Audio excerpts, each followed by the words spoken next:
तस् भगवतो अरहतो सम्मा संबुद्धस्स।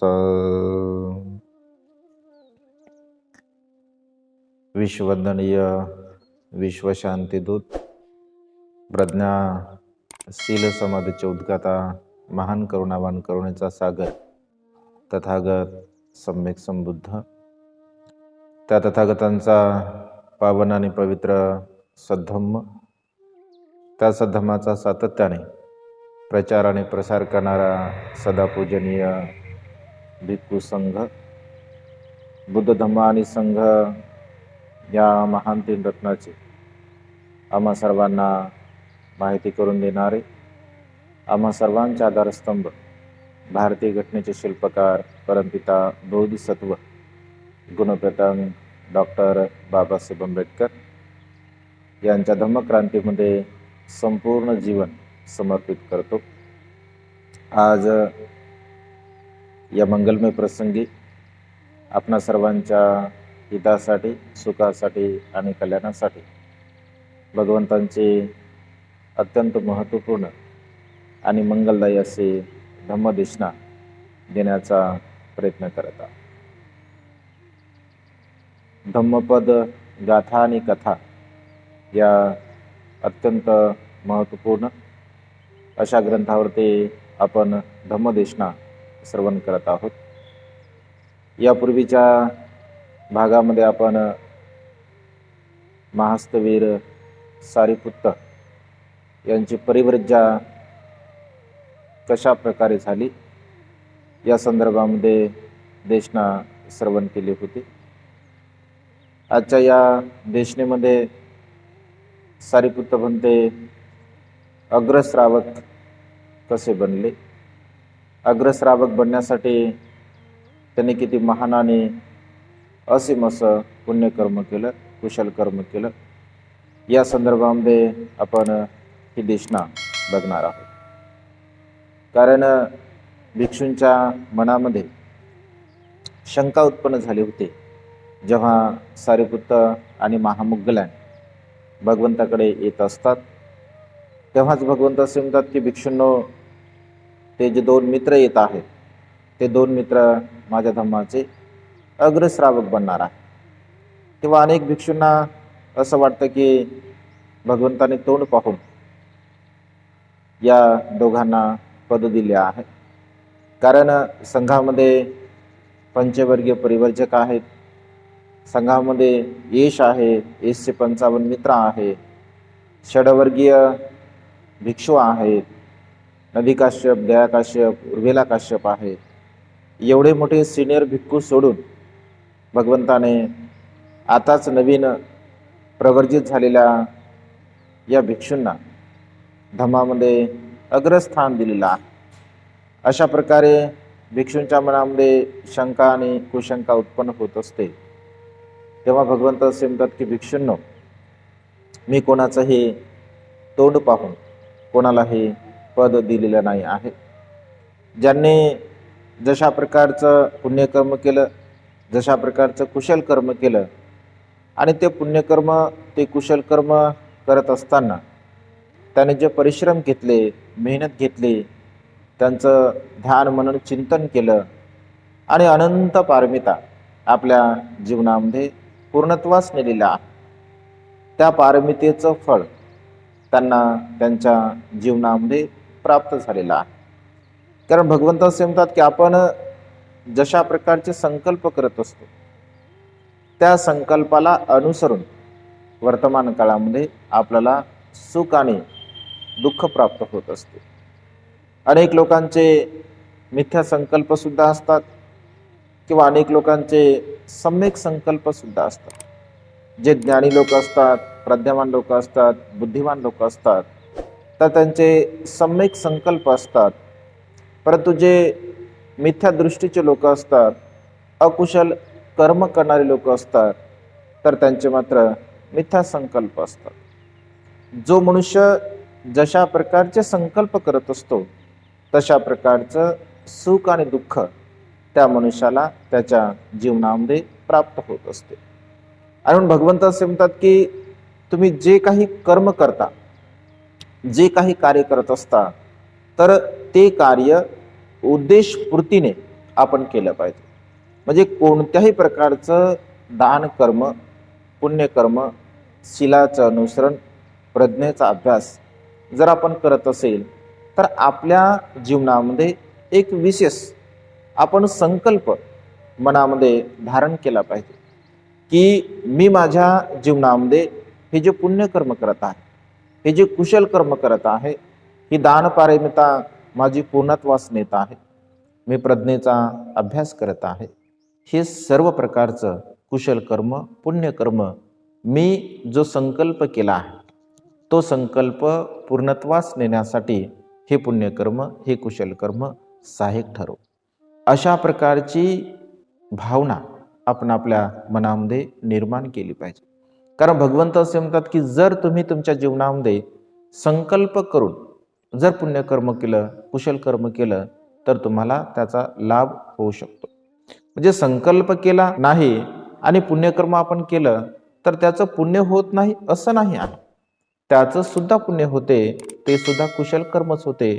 परंतु जर संकल्प करून तुम्ही जर कुशल कर्म केलं, पुण्यकर्म केलं, तर त्या संकल्पाची पूर्ती होण्यासाठी ते पुण्यकर्म, ते कुशल कर्म तुम्हाला सहाय्यक ठरत असते. आणि भगवंत सारिपुत्त आणि महामोग्गलायन यांना अग्रस्थान त्याने दिलेलं आहे. तर भिक्षुना म्हणतात की भिक्षुनो, त्यांनी जे संकल्प केले होते, त्यांनी जे मागितलं होतं, तेच त्यांना मी दिलेलं आहे. मी कोणालाही तोंड पाहून पद दिलं नाही. आणि भगवंत त्यांचं पूर्वकर्म सांगतात. पूर्वकर्म सांगताना भगवंत असत की भिक्षुनो, कौंडिन्य यांनी जे कुशल कर्म केलं होतं, पुण्यकर्म केलं होतं, आणि त्या पुण्यकर्माच्या बलाने अरंत प्राप्तीची त्यांनी अभिलाषा केली होती की मला सर्वात अगोदर अरंत पदाचा लाभ हो. त्यांना तशा प्रकारचं लाभ झाला. आपल्या चॅनलवरती कौंडिन्य याचं पूर्वकर्म आपण सांगितलेलं आहे. त्यानंतर यश यांनी सुद्धा कोणतं कुशल कर्म केलं होतं, पुण्यकर्म केलं होतं, त्या पुण्यकर्माच्या बलाने त्यांना लाभ झाला.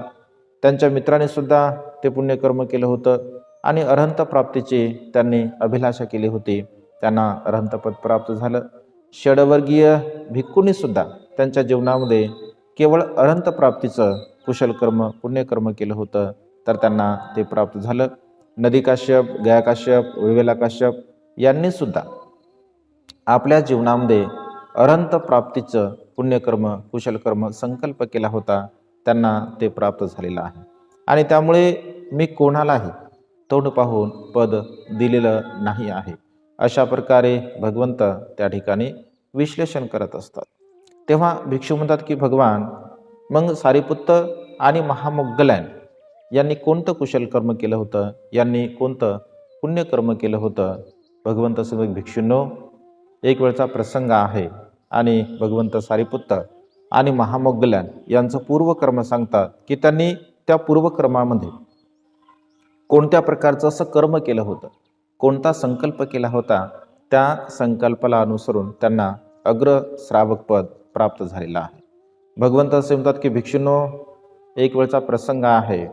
सारिपुत्त एका अत्यंत धनवान कुळामध्ये त्यांचा जन्म झालेला असतो.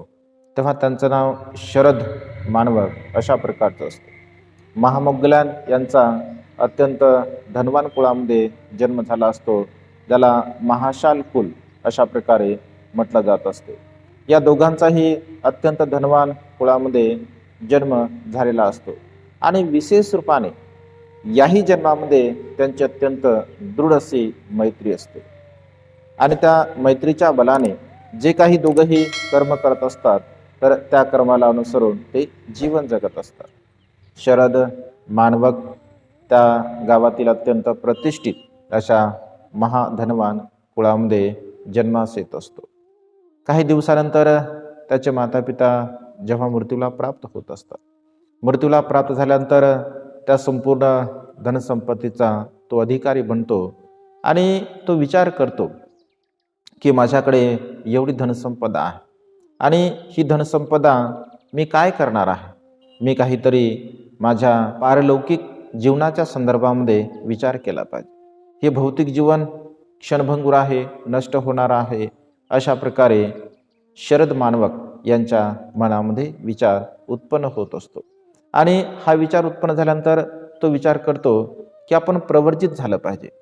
आणि प्रवर्जित होण्याच्या पूर्वी तो संपूर्ण जे आपली धनसंपदा असते, ती संपूर्ण धनसंपदा, जे गोरगरीब लोक असतात, अनाथ असतात, असह्य असतात, अशा सर्व प्रकारच्या लोकांना आपल्याकडे असणारी असंख्य धनसंपदा तो दान स्वरूपामध्ये देत असतो. आणि संपूर्ण धनसंपत्ती दान दिल्यानंतर, कारण तो विचार करतो की हे जे सांसारिक जीवन आहे, हे सांसारिक जीवन अनेक प्रकारच्या दुःखाने ग्रासलेलं आहे. आणि मग या सांसारिक जीवनामध्ये आपण राहून सुद्धा केवळ दुःखाला प्राप्त करू शकतो. म्हणून आध्यात्मिक सुखाची आपण प्राप्ती केली पाहिजे. आणि या भावनेला अनुसरून तो दानकर्म करत असतो आणि आपल्या मित्राकडे जातो. श्रीवर्धन त्यांचं नाव असतं. तर श्रीवर्धनकडे तो जातो आणि त्यांना म्हणतो की मित्रा, मी या सांसारिक जीवनाच्या संदर्भामध्ये विचार केला तर हे सांसारिक जीवन केवळ दुःखमय आहे. मी प्रवर्जित होण्याचा विचार करतोय, तर तू सुद्धा माझ्यासोबत प्रवर्जित व्हावं अशी माझी इच्छा आहे. तेव्हा श्रीवर्धन म्हणतो की सौम्य मित्रा, मी काही प्रवर्जित होत नाही, तू मात्र प्रवर्जित हो. मी कौटुंबिक राहूनच माझ्या जीवनामध्ये कुशलकर्म पुण्यकर्म करेल. तेव्हा शरद मानवक म्हणतो की ठीक आहे, असंही तरी पारलौकिक जीवनामध्ये, म्हणजे या संसारामध्ये संसाराचा त्याग करून पारलौकिक जीवनाच्या संदर्भामध्ये विचार करणारे फार लोक कमी असतात. आणि सुखाच्या मार्गाने असंही तरी कोणी कोणाच्या सोबत येत नाही.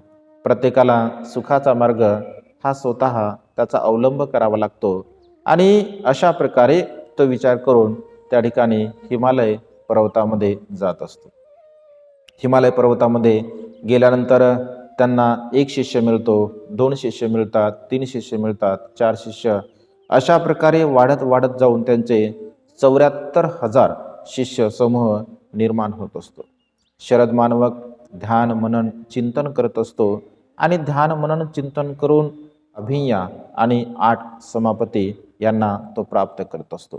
यांच्याद्वारा कशिनांचा तो अभ्यास करतो आणि कशिनांच्या अभ्यासाद्वारा तो अशा प्रकारे पुण्यकर्म करत असतो. त्यांच्या सोबत त्यांचे जे 74,000 जटिल जे अनुयायी असतात, तपस्वी असतात, तर ते तपस्वीसुद्धा 8 समापती अभिज्ञा यांना ते प्राप्त करत असतात. अशा प्रकारे ते जीवन जगत असतात. इकडे अनुमोदस्सी सम्यक संबुद्ध या जगामध्ये अवतरित झालेले असतात.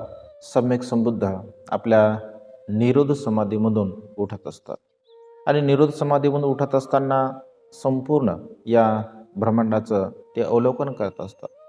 अवलोकन करत असताना सम्यक संबुद्धांची एक विशेषता असते की जेव्हा ते निरोध समाधीमधून उठत असतात आणि निरोध समाधीमधून उठल्यानंतर त्या दिवशी त्यांना जे कोणी दानपुण्य करत असेल तर त्यांना तात्काळ क्षणी लाभ होत असतो. आणि सम्यक संबुद्ध निरोध समाधीमधून उठल्यानंतर या संपूर्ण ब्रह्मांडाचं अवलोकन केल्यानंतर विचार करतात की आज कोण सत्यज्ञानाला प्राप्त करणार आहे, आज कोण माझ्या ज्ञानजाळामध्ये येणार आहे. आणि असं चिंतन करत असताना आपल्या प्रज्ञेने जाणतात ते की आज शरद मानवक, त्यांचा मित्र श्रीवर्धन आणि त्यांचे शिष्य 74,000 जे जटिल जे काही तपस्वी असतात ते आज ज्ञानजाळामध्ये येणार आहे. तेव्हा भगवंत त्यांच्यावरती अनुकंपा करतात आणि अनुकंपा करून ज्या ठिकाणी शरद मानवक वास्तव्य करत असतो, ज्या जंगलामध्ये, तिथे भगवंत जात असतात. तिथे गेल्यानंतर जेव्हा असं म्हटलं आहे, साहित्यामध्ये असं उल्लेख आहे, भगवंताचं ते बल असतं, कारण दसबलधारी भगवंताला आपण म्हणत असतो. तर भगवंत आकाश मार्गाने येतात असं म्हटलं आहे. आणि जिथे शरद मानवक म्हणजे वास्तव्य करत असतो तर तिथे ते असतात. 74 जे काही हजार जटिल अनुयायी असतात ते सर्वच्या सर्व जंगलामध्ये कंदमुळे आणण्यासाठी गेले असतात, फळं आणण्यासाठी गेले असतात, फुलं आणण्यासाठी गेले असतात. म्हणजे नित्य त्यांची जी काही दिनचर्या असते त्या पद्धतीने ते जीवन जगत असतात. एकटेच शरद मानवक असतात. जेव्हा भगवंत आकाशमार्गाने त्यांच्याकडे येतात आणि त्यांच्याकडे आल्यानंतर त्यांचं जे आसन असते त्या आसनावरती ते बसत असतात. शरद मानवक त्यांना प्रणाम करतो, वंदन करतो आणि त्यांची चर्या बघतो. चर्या बघितल्यानंतर तो विचार करतो की अशा प्रकारच्या महाशुभ लक्षणाने युक्त असणारा महापुरुष जर संसारामध्ये राहिला तर तो चक्रवर्ती सम्राट बनू शकतो आणि त्याने जर ग्रहत्याग केला तर तो निश्चितपणे सम्यक संबुद्ध बनू शकतो. हे निश्चितपणे सम्यक संबुद्ध असले पाहिजे. आपण त्यांचा सन्मान केला पाहिजे, आदर केला पाहिजे, त्यांना प्रणाम केला पाहिजे. लगेच शरद मानवक त्यांच्याकडे जातो, त्यांना प्रणाम करतो, वंदन करतो आणि प्रणाम केल्यानंतर वंदन केल्यानंतर हात जोडून त्यांच्या जवळ बसत असतो. अगदी काही क्षणानंतर जे जंगलामध्ये 74,000 तपस्वी गेलेले असतात ते सर्वच्या सर्व तपस्वी पुन्हा कंदमुळे, फळे वगैरे पुष्प घेऊन येत असतात आणि ते बघतात की अरे आपल्या गुरुच्या आसनावरती हा म्हणजे तपस्वी कोण बसला आहे, तर निश्चितपणे आपल्या गुरुपेक्षा ते श्रेष्ठ असले पाहिजे. तेव्हा शरद मानवकाकडे ते जातात आणि म्हणतात की आचार्य, आतापर्यंत या जगामध्ये आम्ही असं जाणत होतो, असं समजत होतो की आपल्यापेक्षा ज्ञानी, आपल्यापेक्षा प्रज्ञावान, विद्वान या जगामध्ये दुसरं कोणीही नाही आहे. परंतु आपल्या आसनावरती या महापुरुषांना बसलेलं बघून आम्हाला असं वाटतं की तुमच्यापेक्षा ते श्रेष्ठ असले पाहिजे. तेव्हा शरद मानवक नम्रतेने म्हणतात की भिक्षूंनो, असं म्हणू नका, कारण तुम्ही कुठे तुलना करत आहात. एका सुमेरू पर्वताची एका सरसूसोबत तुम्ही तुलना करत आहात, कारण हे महान सम्यक संबुद्ध आहेत आणि माझी तुलना तुम्ही त्यांच्यासोबत करू नका. तेव्हा ते तपस्वी विचार करतात की आपले आचार्य जर सुमेरू पर्वताची यांना जर उपमा देत असतील तर निश्चितपणे हे महान असले पाहिजे, ज्ञानी असले पाहिजे. लगेच ते 74,000 जटिल अनुयायी त्यांना प्रणाम करतात, वंदन करतात. तेव्हा शरद मानवक विचार करतो की बुद्धांचं आपल्याला स्वागत करायचं आहे, सन्मान करायचा आहे, सत्कार करायचा आहे, आपण कशा प्रकारे केला पाहिजे. आणि ते विचार करत असताना ते जाणतात की आता ही भोजनाची वेळ आलेली आहे. सध्या आपल्याकडे जे काही असेल ते त्यांना आपण भोजन दिलं पाहिजे. आणि जे काही तपस्वी जंगलामधून फळं आणत असतात, कंदमुळे आणत असतात, ते सर्वच्या सर्व फळं आणि कंदमुळे भगवंताला ते दान करत असतात. असं म्हटलं आहे की भगवंताला जे काही भोजन दिलं जात असते तर त्या भोजनामध्ये म्हणजे नित्यनियमाने जे काही देवतागण असतात तर ते देवतागण त्यामध्ये ओजस देत असतात. म्हणजे भगवंताला दिलेलं जे भोजन आहे तर ते नेहमी स्वादिष्ट असते, अत्यंत रुचकर असते. भगवंत ते भोजन ग्रहण करत असतात. भोजन ग्रहण केल्यानंतर भगवंत विचार करतात की शरद मानवक यांना जे काही त्यांनी सन्मान केला आहे, स्वागत केला आहे, याच्यासाठी निश्चितपणे आपण त्यांच्या दानाचं अनुमोदन केलं पाहिजे. तर अनुमोदन करत असताना भगवंत विचार करतात की आपले अग्रश्रावकसुद्धा इथे असले पाहिजे आणि आपले भिक्षूसुद्धा असले पाहिजे. असं म्हणता क्षणी असं म्हटलं आहे की भगवंताचे दोनही अग्रश्रावक आणि त्यांच्यासोबत 1,00,000 भिक्षू असतात, ते सर्वच्या सर्व तिथे येत असतात. जेव्हा शरद मानवक असा विचार करतो की भगवंताचा आपण यथायोग्य सन्मान केला पाहिजे, त्यांचा सत्कार केला पाहिजे, तेव्हा आपल्या शिष्यांना सांगतात की भिक्षूंनो, तुम्ही जंगलामध्ये जा, अत्यंत सुंदर सुंदर पुष्प आणा, फळं आणा. अशा प्रकारे सर्व शिष्यांना आपल्या आदेश देतात. सर्वच्या सर्व 74,000 जटिल अनुयायी असं म्हटलं आहे की जंगलामध्ये जातात, अत्यंत सुंदर सुंदर असे पुष्प आणतात आणि पुष्प आणल्यानंतर स्वतः शरद मानवक भगवंतासाठी अत्यंत सुंदर, मनमोहक, अत्यंत उच्च अशा प्रकारचं एक आसन तयार करत असतात. भगवंताचे जे अग्रश्रावक निशब आणि अनुम असतात तर यांच्यासाठी सुद्धा दोन्ही बाजूने 2 सुंदर अशा प्रकारचे आसन ते तयार करत असतात. 1,00,000 भिक्षूंसाठी सुद्धा त्या ठिकाणी ते आसन तयार करत असतात आणि अशा प्रकारे एवढ्या भिक्षूंसाठी आसन तयार केल्यानंतर शरद मानवक भगवंताच्या समोर दोन्ही हात जोडून त्या ठिकाणी बसत असतो. भगवंत चिंतन करतात की शरद मानवक अत्यंत महान असं कुशल कर्म करत आहे, पुण्यकर्म करत आहे, तर याच्या पुण्याचं आपण अनुमोदन केलं पाहिजे. तेव्हा भगवंत निरोध समाधीमध्ये जात असतात. भगवंत निरोध समाधीमध्ये गेलेले त्यांचे अग्रश्रावक बघतात, भिक्षू बघतात. तेव्हा अग्रश्रावक सुद्धा निरोध समाधीमध्ये जात असतात, भिक्षू सुद्धा निरोध समाधीमध्ये जात असतात.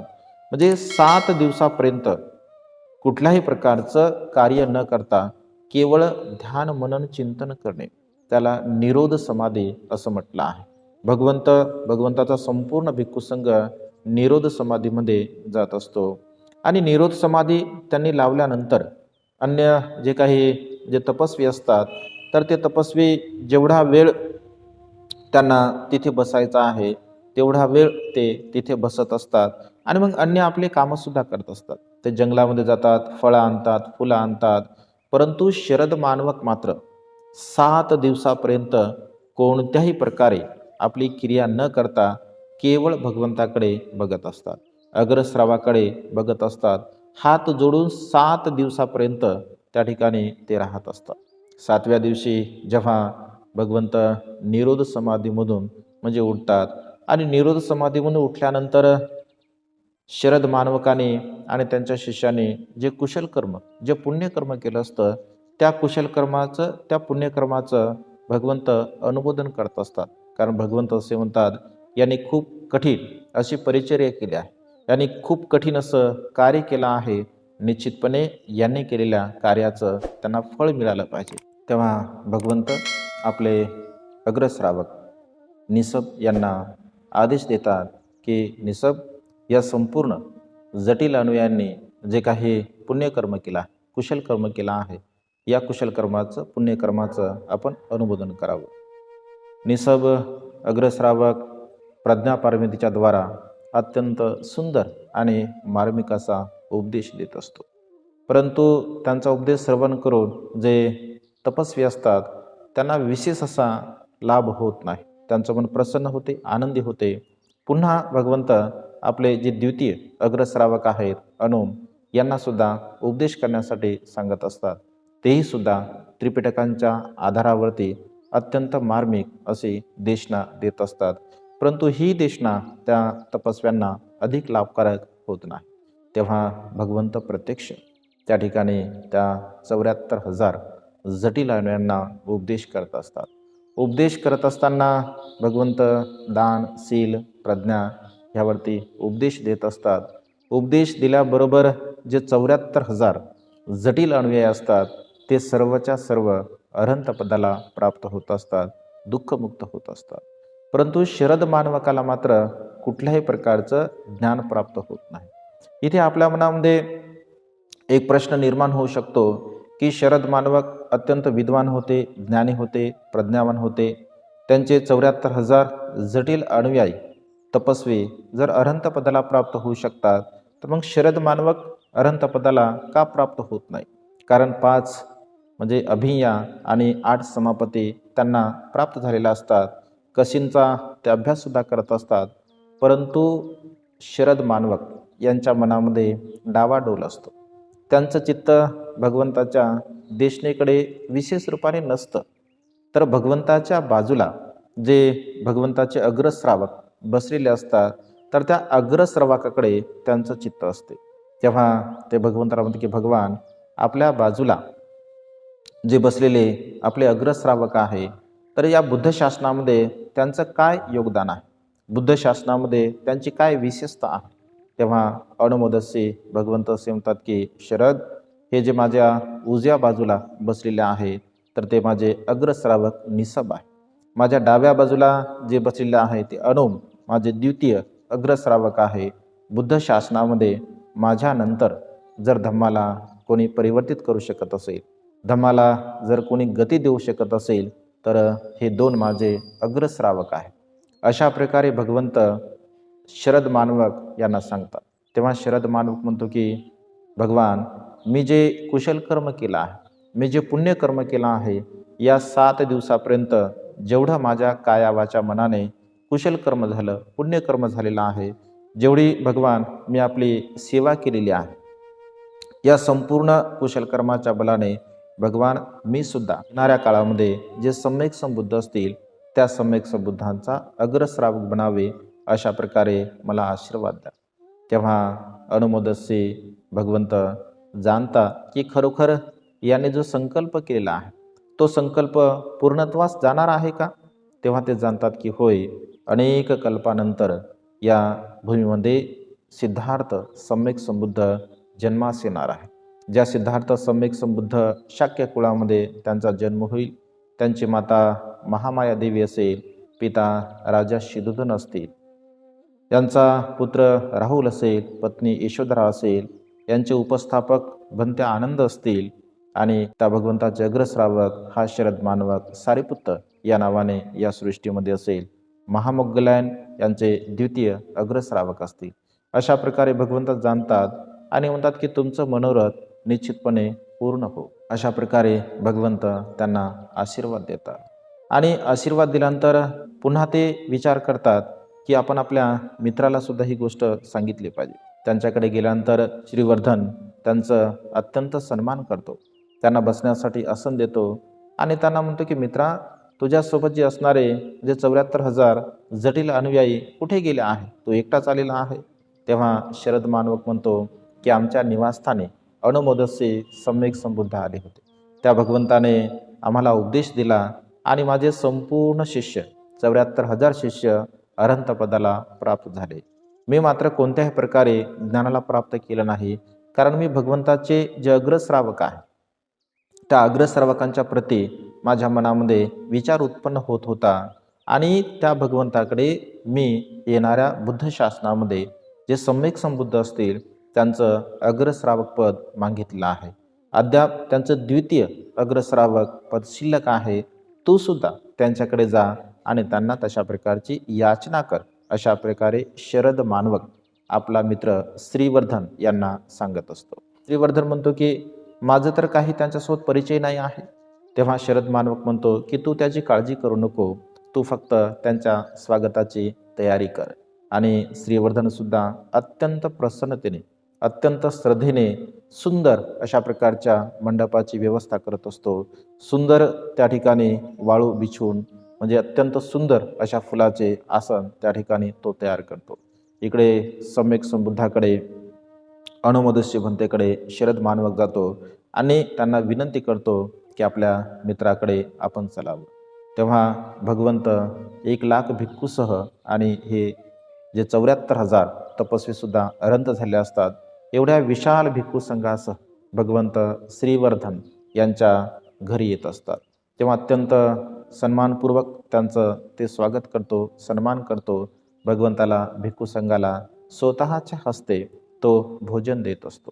छोटंसं आसन घेऊन भगवंताच्या जवळ तो बसतो आणि म्हणतो की भगवान, आजपासून 7 दिवसापर्यंत आपण माझ्याकडे भोजनाचं निमंत्रण स्वीकारावं आणि 7 दिवस अशाच प्रकारचं पुण्यकर्म, कुशलकर्म, दानकर्म, चीवरदान, सर्व प्रकारचं कुशलकर्म 7 दिवसापर्यंत तो करत असतो.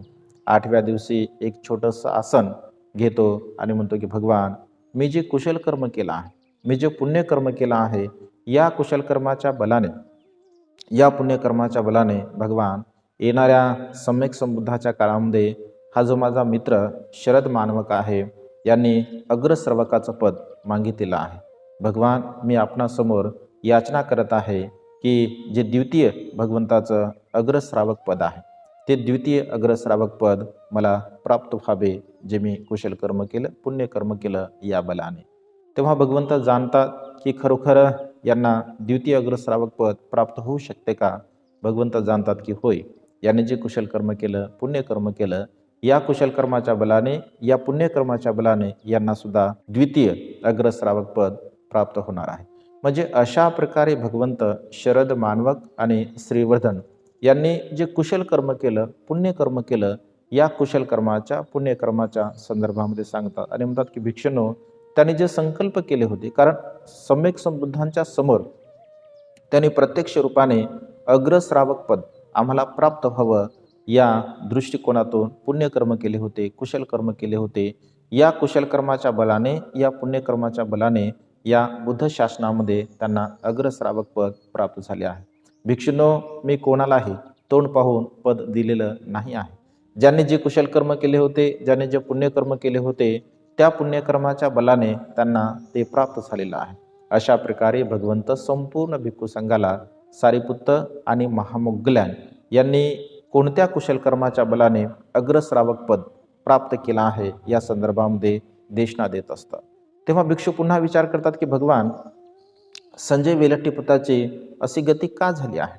संजय वेलट्टीपुत्र या भावनेला, मृत्यूला तो प्राप्त का झाला आहे? तेव्हा भगवंत असे म्हणतात की संजय हा मिथ्या दृष्टीचा होता आणि मिथ्या दृष्टीचा असल्यामुळे त्यांनी सत्याला जाणलं नाही, तो सत्याला समजू शकला नाही. तेव्हा भगवंत वरील 2 गाथा म्हणत असतात. असारे सारमत्तीनो सारेच सारदस्सिनो ते सार नादि गच्छन्ति मिच्छा संकप्प गोचरा सारच्च सारतो यत्वा असारच्च असारतो ते सारं नादि गच्छन्ति सम्मा संकप्प गोचरा. म्हणजे या संसारामध्ये जो मनुष्य साराला असार समजतो आणि असाराला सार समजतो तो सत्यापर्यंत कधीही पोहोचू शकत नाही. परंतु जो मनुष्य सत्याला सत्य समजतो आणि असत्याला असत्य समजतो तर तो मनुष्य आपल्या जीवनामध्ये सत्याला प्राप्त होत असतो. भगवंत असे म्हणतात की तुम्ही प्रज्ञावान होते, तुम्ही ज्ञानी होते आणि ज्ञानी असल्यामुळे तुम्ही सत्याला सत्य जाणलं, असत्याला असत्य जाणलं. परंतु संजय मात्र मिथ्या दृष्टीचा होता, अकुशल कर्म करणारा होता आणि मिथ्या दृष्टीचा असल्यामुळे त्याने सत्याला असत्य समजलं आणि असत्याला सत्य समजलं. म्हणजे अशा प्रकारे भगवंत सारिपुत्त आणि महामोग्गलायन यांचं पूर्वकर्म सांगतात. ज्या पूर्वकर्माच्या बलाने या बुद्ध शासनामध्ये सारिपुत्त महाप्रज्ञावान आणि महामोग्गलायन हे महावृद्धिमान म्हणून बुद्ध शासनामध्ये अत्यंत प्रसिद्ध आहे. यावरून आपण एक बोध घेतला पाहिजे की मानवी जीवनामध्ये आपण जे काही कुशल कर्म करतो, पुण्यकर्म करत असतो, ते संपूर्ण कुशल कर्म, पुण्यकर्म आपण एक ध्येय आपल्या जीवनामध्ये प्राप्त करण्यासाठी असा संकल्प केला पाहिजे की मी माझ्या जीवनामध्ये जे कुशल कर्म करत आहे, पुण्यकर्म करत आहे, हे संपूर्ण कुशल कर्म, हे संपूर्ण पुण्यकर्म मी करत असलेल्या माझ्या संकल्पपूर्तीसाठी पूर्णत्वात जाऊ, अशा प्रकारची भावना आपण सदा सर्व काळ केली पाहिजे. आणि निश्चितपणे आपल्या जीवनामध्ये आपल्या प्रज्ञेला अनुसरून, आपल्या पारमितेला अनुसरून आपण संकल्प केला पाहिजे. कारण आपली जशी पारमिता असेल तशा प्रकारचे आपले संकल्प पूर्ण होऊ शकतात. आणि प्रत्येकाने आपल्या पारमितेला अनुसरून, आपल्या कुशल कर्माला अनुसरून, आपल्या प्रज्ञेला अनुसरून सम्यक संकल्प करावा आणि त्यानुसार काया वाचा मनाने चांगले कर्म करावे, कुशल कर्म करावे, पुण्यकर्म करावे आणि आपलं मानवी जीवन सफल बनवण्याचा प्रयत्न करावा. आजच्या मंगलमय प्रसंगी अधिक न बोलता आपणा सर्वांच्या प्रती मंगलमैत्रीची भावना व्यक्त करून ही छोटीशी देशना संपन्न करतो. सर्वांचं मंगल हो, सर्वांचं कल्याण हो, सर्वांना दीर्घायुष्य लाभो.